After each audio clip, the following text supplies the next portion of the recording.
the idea that developing your technical skills in a fast-paced world requires leaders. You can't just say, well, 30 years ago, we used to do it this way.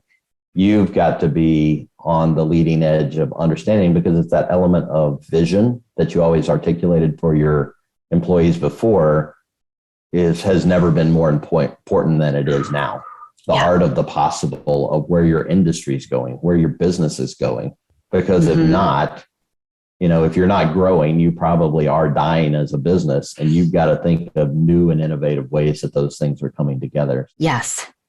In this volatile, ambiguous, complex VUCA world that we're in right now, right? Yeah. Like vision, any pieces of clarity that we can have about where we're headed, give folks something to grab onto. Yeah. And I think it's funny you say that, because we wrote an article a couple of years ago on VUCA. This is like hyper speed VUCA, where all of a sudden it's like, what does that mean?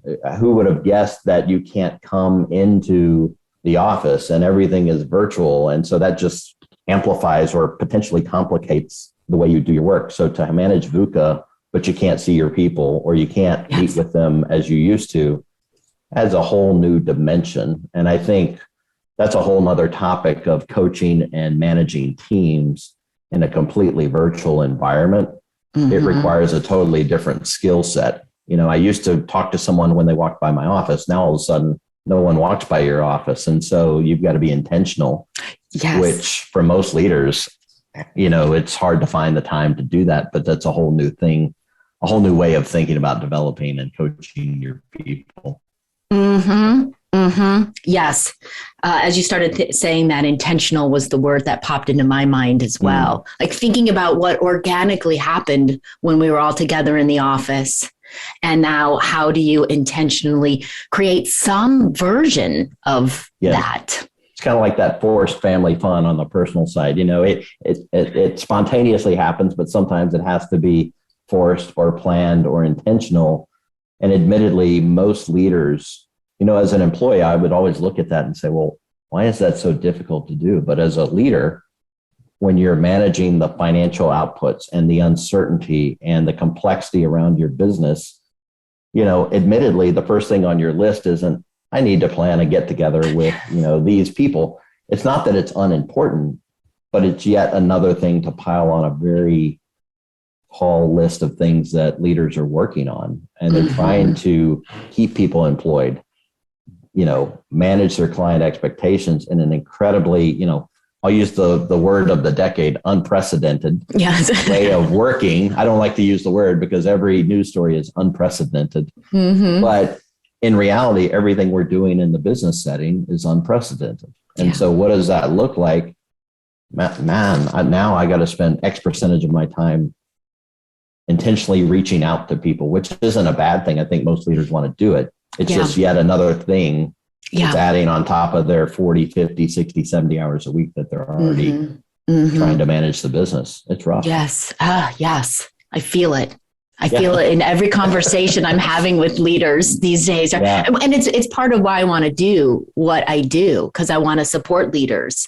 They've got stuff coming at them in all directions, and it's tactical and it's strategic and it's relations building and thinking about individuals and thinking about teams and thinking about cross-functional. I presume that this will probably, there's always a technology element to be had. And I'm a fan of saying that technology is not a solution, but it can be a catalyst or an enabler. And it's interesting recently, this is an aside, but, I was using my Outlook 365. I go into my Outlook or Office 365, and I go into Outlook, and there's a great new tool, Microsoft Viva, which uses artificial intelligence. And it says, do you want to block time for learning?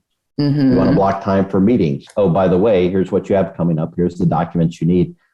I personally think there will be technology that says, as a leader, I see that you haven't reached out to Amy in 4 weeks. You haven't had a meeting. I don't see any phone calls. I don't see any text. You might want to send one. And this is very impersonal. Maybe you start with this. And I think the automation of perceived engagement is probably something that would prompt a healthier, more dynamic, because a lot of it is perception. Is my leader thinking about me?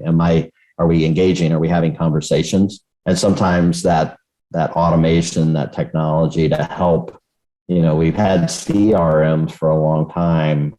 Maybe there's an ERM that needs to be put in place to really create connection and engagement. I absolutely think that's probably on the horizon. Yeah. Many leaders probably need that ping coming in. I know I do. I need a hammer more than a ping, but. Yeah, I'm with you. Expanded the team this year, and I felt it earlier this week. I'm like, I've got to touch base with him. We haven't talked recently enough. I feel it. Absolutely. So, Larry, you are about supporting organizations to transform, to become learning organizations, innovative talent development. All of that requires these leaders that are managing many things, like we've been talking about, to think and act in new ways. How do leaders disrupt themselves, disrupt those around them in order to think and act in new ways? Great question. There's so many parts to that question. When I think the first step is this: understanding how the economy and the industry and their organization is changing. Every organization has been affected, no matter what it is, either a pandemic or the economy, new ways of working, new skills. We've said this for a long time, the shelf life of skills is shortening.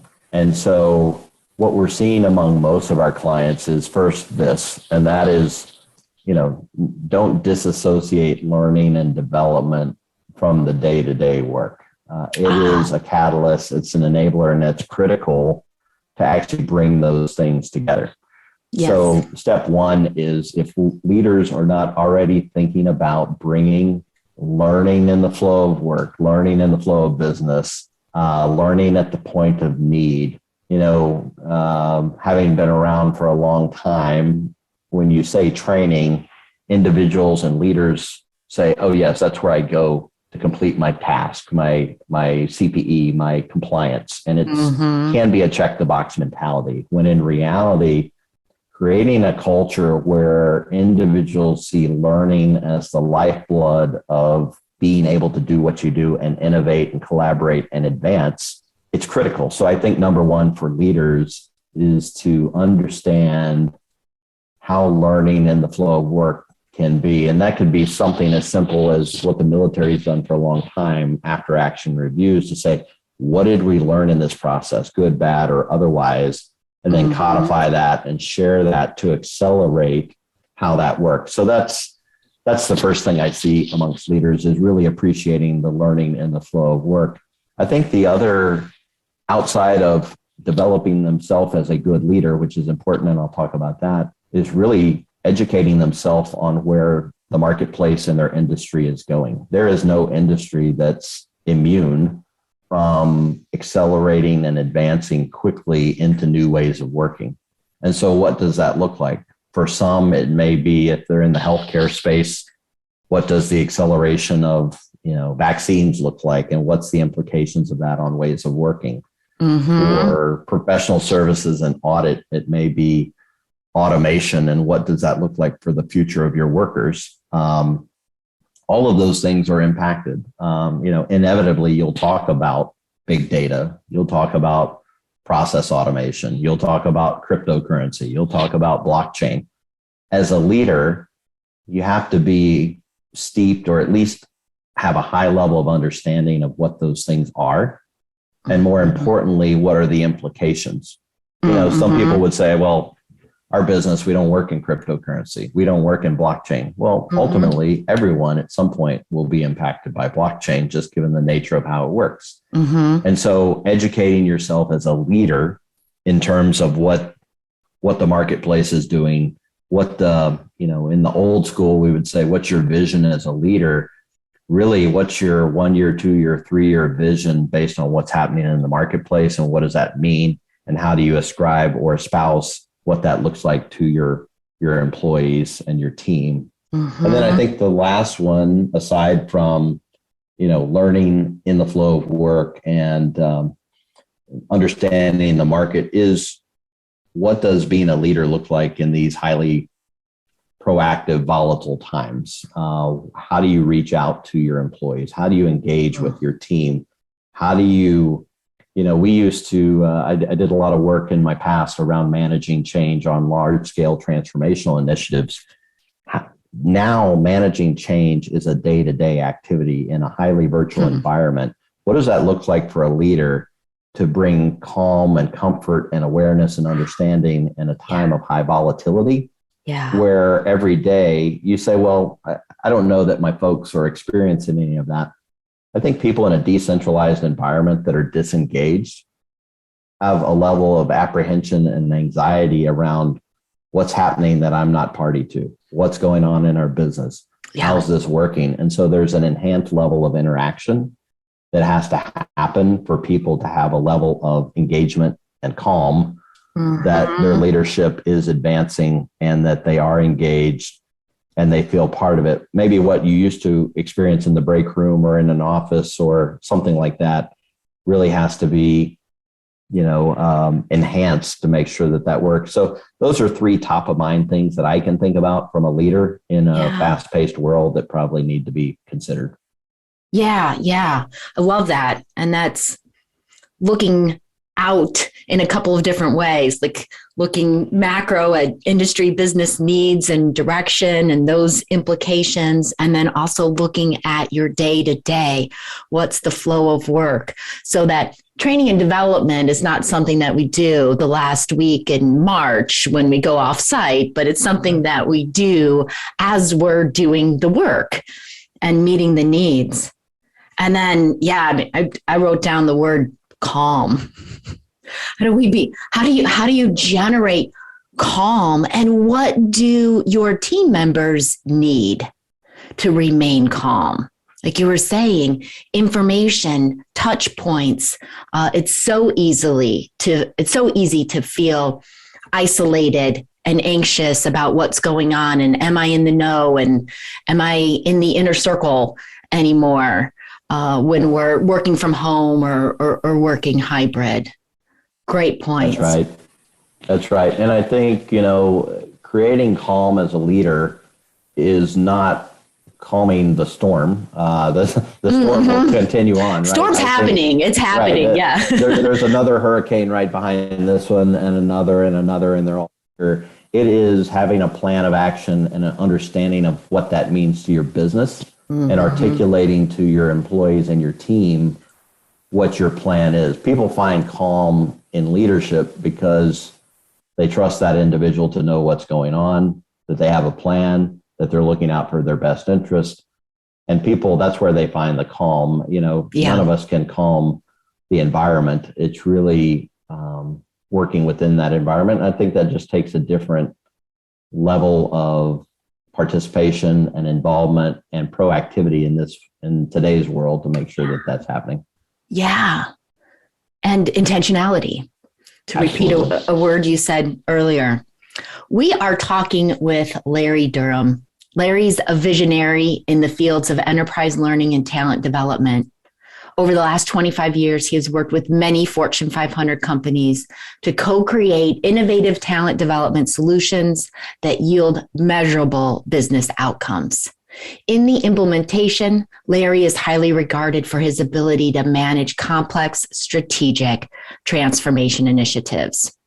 He's a managing partner at St. Charles Consulting Group, and he invests the majority of his time managing key client relationships.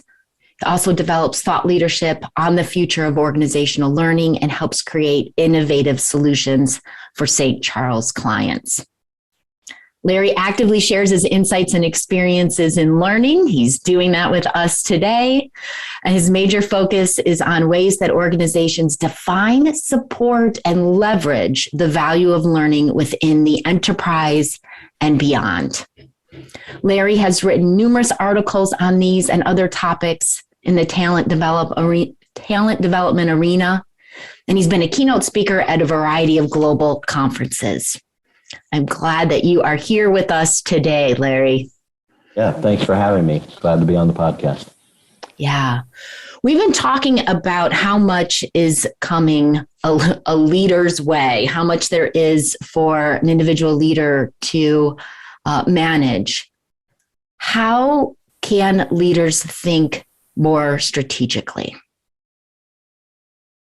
Yeah, it's a great question. I think, as I mentioned before, when you think about strategic management, it's really thinking about what lies on the horizon. And as we go faster, the horizon comes to us more quickly. I do think it's really thinking about what it, as I mentioned earlier, what it means for the business and what it means for individual team. I do think strategically, educating yourself on your industry, and not just trends, because trends, has that trendy title to it, not things that will come and go, but what is the new normal? And I think being able to articulate what a new normal looks like is incredibly important. Articulating that vision, not only to your team members, but also to your clients. That's what they're looking for, is a point of view. As you mentioned earlier, I've spent many years working around creating effective learning within organizations. And more that's becoming part of the day-to-day work. And as part of that, I had created kind of an ecosystem and a maturity model. And I use this example because I was talking to a client who was somewhat, frustrated by how learning fit into the work that they did and how to bring it closer to what they were doing. And they would say, we've been talking about this for 2 years, but now that we look at this ecosystem and maturity model, we didn't know what we were saying, but this is exactly what we're talking about. And so having that point of view where you can say, here's where we're going, here's how we're going to get there, here's how everyone fits into this. It's more of a we mentality, a collective mentality of how we're going to strategically get to where we want to be. So when I think about strategy, obviously a leader has to create a strategy that withstands the test of time and can be flexible and adaptable. But I do think with employees, articulating to them how you're going to get there, what that looks like, when and how you'll pivot. I think the one thing that always amazes me when you think about change in the workplace, some folks are always waiting to say, when are we going to get there? I don't know where there is. You're constantly, if you're a growing business and you're working at all in the environment that everyone else does, the horizon always moves. The pen always moves. And so the strategy is, anything longer than probably a 2, 3, 4 year strategy is going to be highly dynamic. It has to be revisited frequently because the nature of what you do, how you do it. I mean, just think about technology, how quickly that's changing and what you can do. So much is happening that enables how you use that in your business, that a lot of process automation and other things are fundamentally changing how jobs are done. So to your question of how a leader thinks more strategically, it's really thinking about what your strategy is and how it can adapt to the environment and how you prepare your people to align with that strategy. And I'll go back to maybe the earlier comment of creating calm, creating certainty of outcomes or some level of certainty that this strategy can withstand the turbulent times for which you're going through. And so I think those are some of the key things that leaders can do to be strategic or at least align their strategy in the short term. Yeah. And it's a continuous effort, right? Because like you said, the horizon keeps moving. And if we're being bold, if we're going for extraordinary, if we're taking things in a new direction, we don't have at any given point a totally clear map of how we're going to get all the way from today to that point on the horizon, right? We got to continually think about, okay, I can see, some of the next pieces we need to put in place. I can see some of the new practices we need to embrace. And things are so emergent that we can't see what all that is going to produce. That's right. And make it possible next. So yeah, just that comfort with there's going to be some fuzzy as we look out to the horizon. Right. The certainty is really around the acknowledgement that there is a plan and it will adapt. The certainty is not around the circumstances and knowing how it's going to work, because let's be honest, no one really knows. You might be a futurist and you may write a book around what's going to happen 10 or 20 years from now. The great thing about being a futurist is you don't have to be right. Most people will have forgotten about it 10 years from now, but no one knows exactly where all this plays out, but it's clear to see what the trends are. Things are accelerating.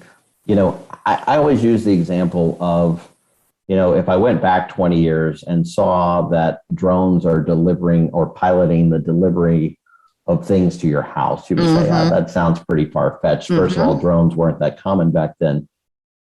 Also, when you think ahead, I think what I love about learning and what I focus on in analogous learning, what do I know today and what am I seeing that's coming, and how do I put those two things together? And it really helps you understand, because I'm taking a concept that I know today and I can appreciate all the facets of how it works. And then I take something that I don't understand, but if I apply those same things, as we often do, it provides clarity. So for example, if I think about, new technology that we find hard to believe, autonomous vehicles, self-driving vehicles, people are like, oh, that's great. And they think about, I don't have to drive a vehicle, which is true. That's case in point. I mean, that's pretty evident. But if you think about the fact that if most motor vehicle accidents are due to people driving and human error, self-driving really should eliminate that. What does that mean for insurance companies that insure automobiles? Wow. There's a whole industry that's predicated on the fact that human error creates auto accidents. So what does that mean around insurance? All these things, I mean, that's just one step versus, how you purchase cars. Do you lease a car? Do you just have a car service that picks you up? The whole experience. I learned this many years ago. I'll show my age, as flat screen TVs started coming out. So I'm really showing my age. But when you go back to tube TVs, they were a whole piece of furniture. Yes. And then you had furniture built around your TV. And then you were like, why do I need this big piece of furniture to put my flat screen in? Because it looks really odd. You don't. It fundamentally changed the way that furniture looked in your living room. And why do I use that seemingly odd example? It fundamentally changes many things. Who would have thought that the way you look at a TV changes how your furniture looks in your den, or all the functionality that your phone has fundamentally changes where you get places, how you select where you're going to go, how you communicate with people. And so I use all those examples of just simple things we see today that can quickly point to how fast things will evolve in the future and how we will work differently. And I think everyone's capable of just kind of mapping that out and saying, so what does that mean for my business? How will it change? What does that mean for our employees? What does it mean for our team? How do we become strategic and stay strategic? I just think there's a lot of opportunity to think outside the box and then apply that to your own business and really start strategizing at least a few years out. What are the things you need to do? Because if you're not, as they always say, someone else is, and you be overtaken by someone who's jumped ahead on the curve of figuring out how that's going to work. You were talking about where are we going?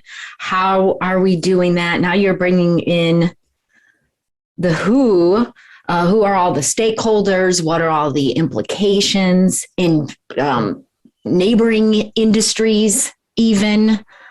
Right. Yeah.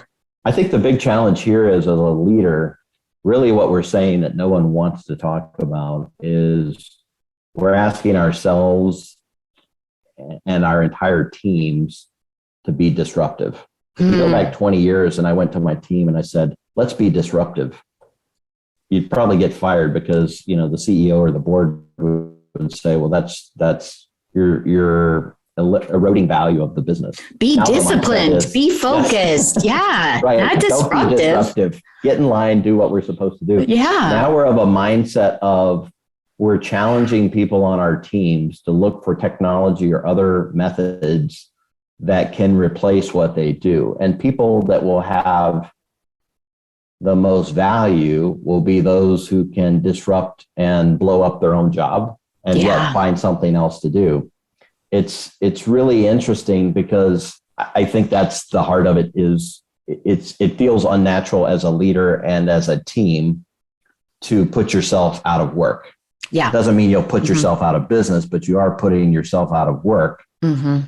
And this goes back to a value paradigm that we used to have when we talked about referenceable information or knowledge management in the old school days. Knowledge management used to be the more I knew, the more I would keep it to myself, and I created inherent value in the organization. Everyone has to come to Larry to ask that question. So I found value in preserving the knowledge and keeping it close to the vest. And then over time, especially in today's world, social media influencers or social influencers within organizations, the more information I share, the more my value escalates within the organization.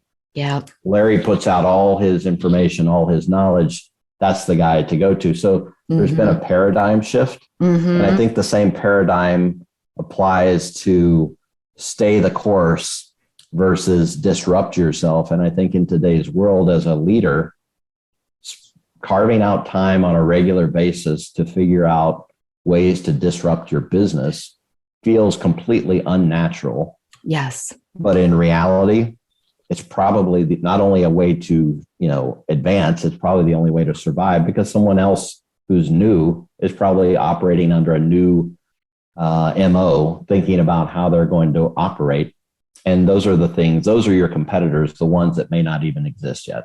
And I think from a strategic leadership perspective, that might be the number one. We talk about intellectual curiosity being up there as being important. I think a close second is actually being disruptive. Based on what I know and what I see coming.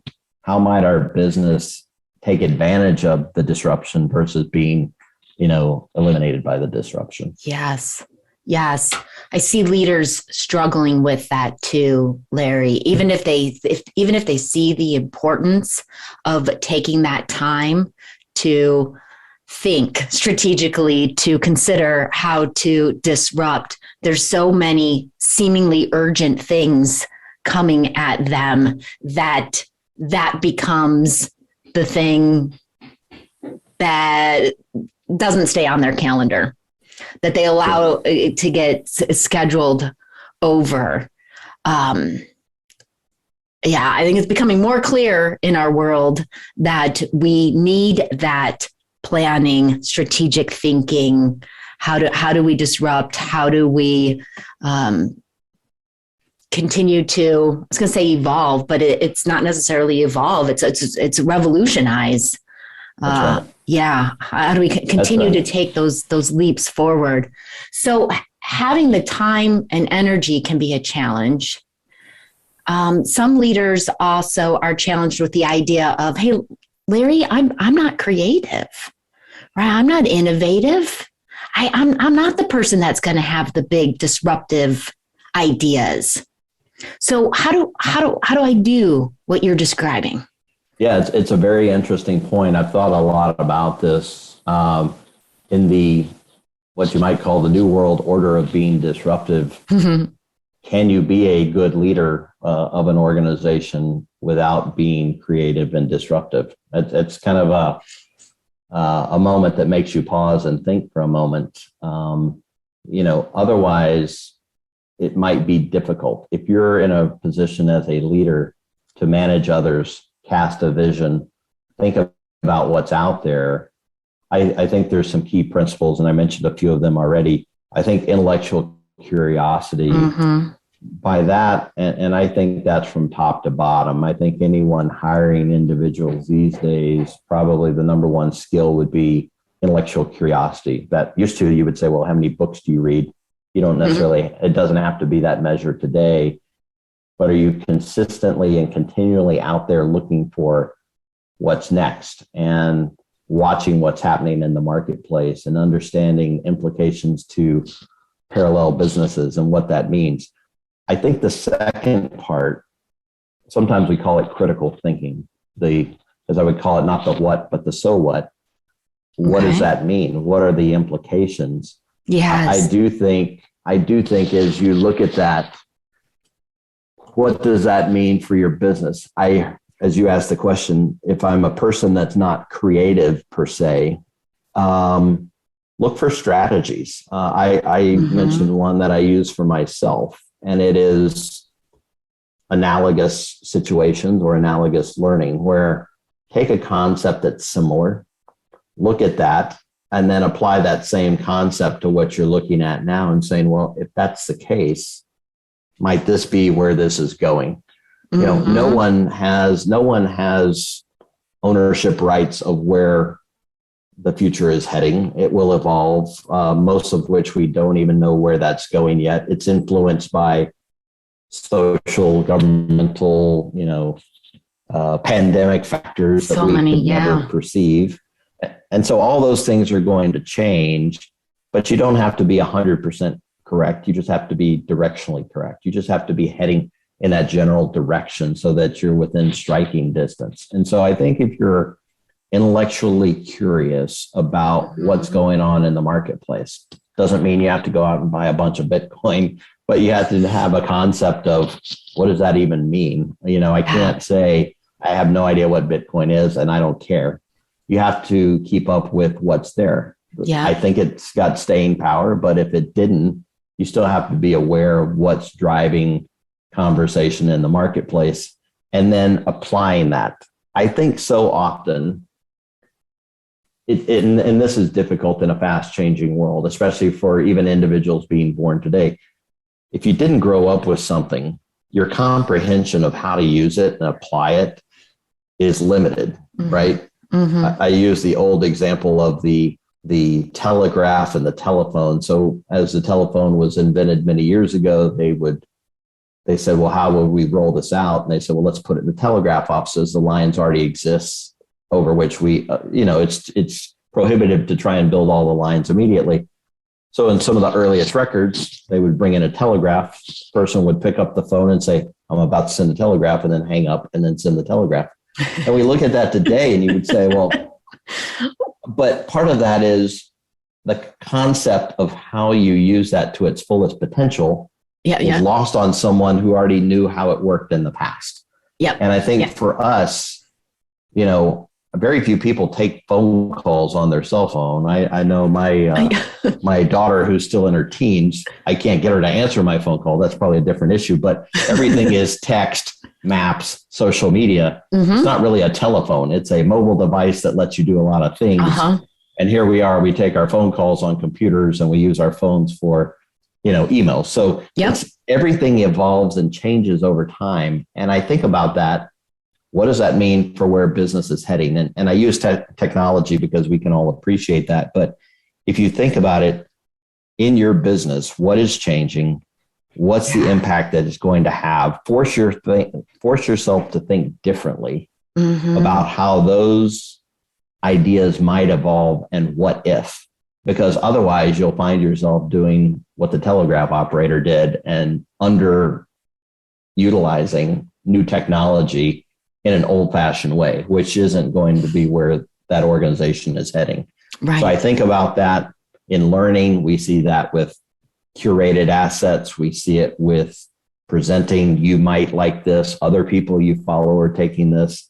Adaptive learning to accelerate the process, learning in the flow of work, contextual guidance. There's so many things that are in some ways redefining what learning looks like versus me going to a classroom and sitting for 3 hours and getting 3 CPEs.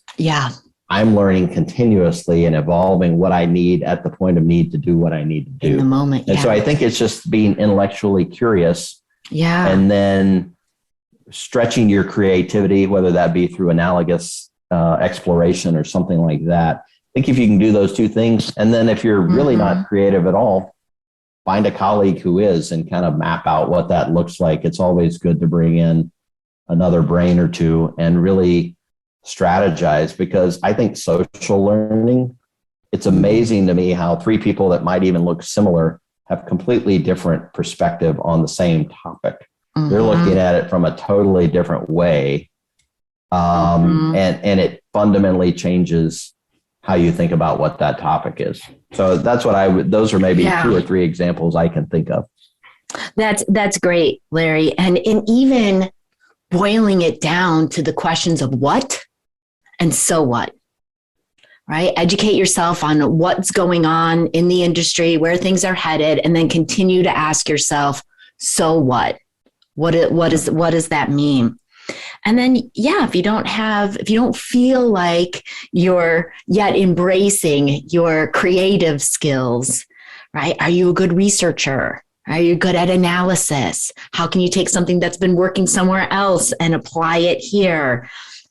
Critical thinking, curiosity, facilitating, bringing together people who would declare I'm creative, right? Get them in the room, which we want to do anyways, because we want to get that diversity of perspective and think about all aspects of whatever we're discussing.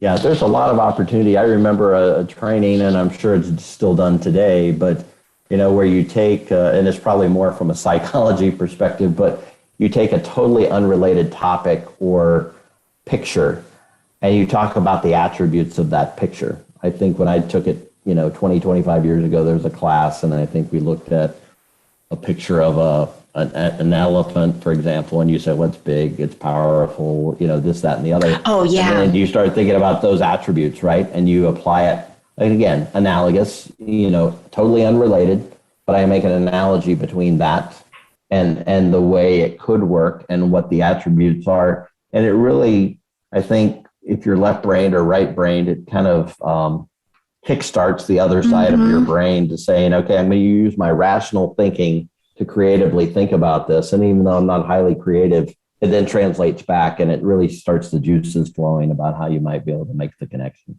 Yeah. I love it, Larry. So I just looked down at my notes and I see the word disruptive circled and the word calm circled, which might sound like, well, what? How are those two key points in the same conversation? But that might be the paradox there, right? How to disrupt ourselves while generating some calm around that, because this is what is happening now with the rapid rate of change. That's right. And I think in maybe the old world order, as we talked about, if you said, I'm going to disrupt the business, you would probably get walked out, because they would say it's around keeping calm, right? Keeping people engaged and active and happy. And I just throw all that under the word of calm.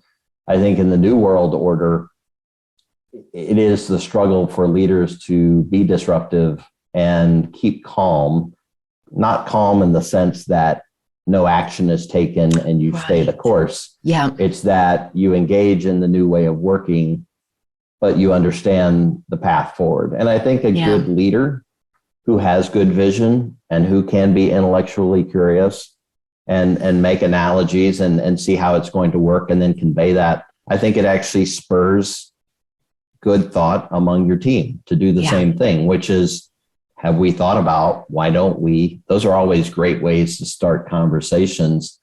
Have we ever pulled this apart? Why do we do this? And there's usually some answer like, well, that's the way we've always done it, which kind of indicates it probably time for a refresh, or, we don't have the ability to, or, our system doesn't keep this data.